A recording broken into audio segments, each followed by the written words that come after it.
Just a few days ago, De'Aaron Fox posted a shirtless image of himself lifting weights and getting his body ready for the new season. And while people joked in the comments telling him to expect one of those PED tests to randomly show up at his door, as crazy as it sounds, that exact thing really happened. This is a screenshot from an anti-doping officer from the NBA telling him that he needs to contact them ASAP and be tested. Coincidence? Absolutely not. Despite the fact that a player needs to be selected truly at random, let me show you a few more instances where the league tested a player solely because of an Instagram post, a nice in-game dunk, or even crazier, a photoshopped image by a random dude online. What up everybody, my name is Stefan and this is Heat Check. Let's get into it. IG influencers say it's all in the angles when taking a picture. So Michael Carter-Williams, I guess, perfected the technique and he looked swole in an Instagram post, and on top of that, he captioned it bully ball. Teammate Mo Mamba joked that the guard will get the entire team tested. Williams though responded quickly, "No lie bro, I just got a call saying they coming to the crib tomorrow." Less than 24 hours after posting the photo on social media, the guard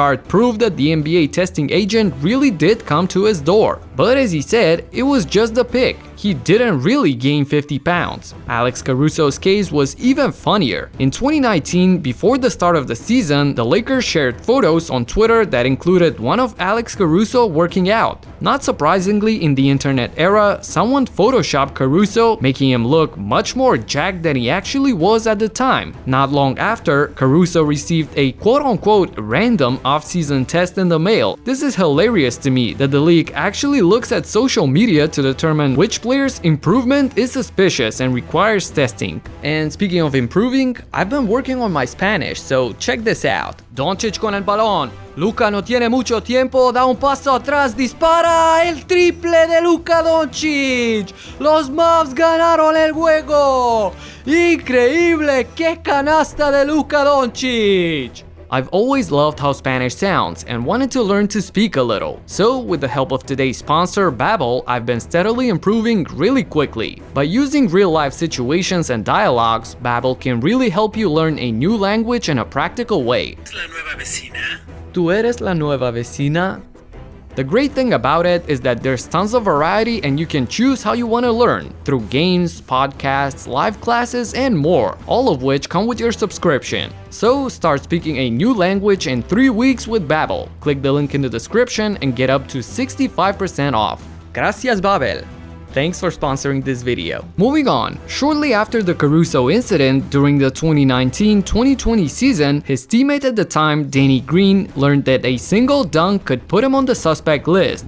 In a game against the Atlanta Hawks, Green came crashing for the rebound and finished with a spectacular dunk. This fired up his Lakers teammates, but apparently the league office as well. The very next day, he received a random test. Danny is certainly not known for dunking, and this was his first one of the season, so the fact that this could be a coincidence goes out the window in my opinion. As you can see though, he had fun with this and took it lightly. Hashtag surprise surprise. And going by all of these hilarious examples, to me it wouldn't be a surprise if this obviously photoshopped image of Kevin Durant gets him a visit from a league testing officer sometime soon. Another interesting one is Bradley Beal. 2 seasons ago, he had back-to-back 50-point games. This of course made the alarms go off and he immediately got tested. How can you go off the fact that he scored a lot of points in 2 consecutive games? First of all, he was pretty much playing by himself that entire season since the Wizards didn't have anyone else to help him score the ball. So a 50 by him is predictable even and not a surprise. Anyway, Bol Bol had quite an eventful debut for the Denver Nuggets. He scored 16 points, 10 rebounds, and 6 blocks. It literally seemed like he was all over the floor. And as you know, NBA Twitter is probably the most active community online, so he was trending even during the game. Apparently trending too much even, because immediately after the game, Bol Bol needed to prove to the league that he is all clean, which of course he did, as well as all other guys I previously mentioned. They all tested negative. However, there have been some players who did test positive recently, most notably John Collins and DeAndre Ayton a few seasons ago.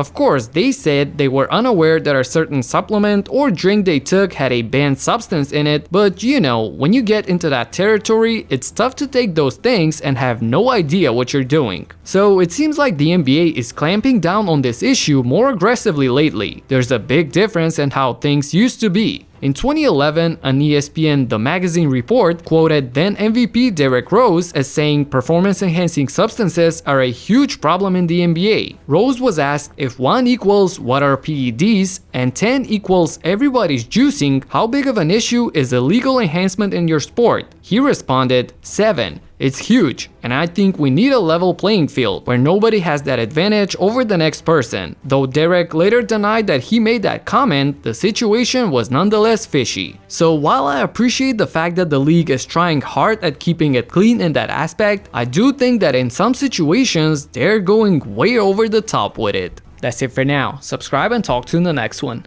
Peace out.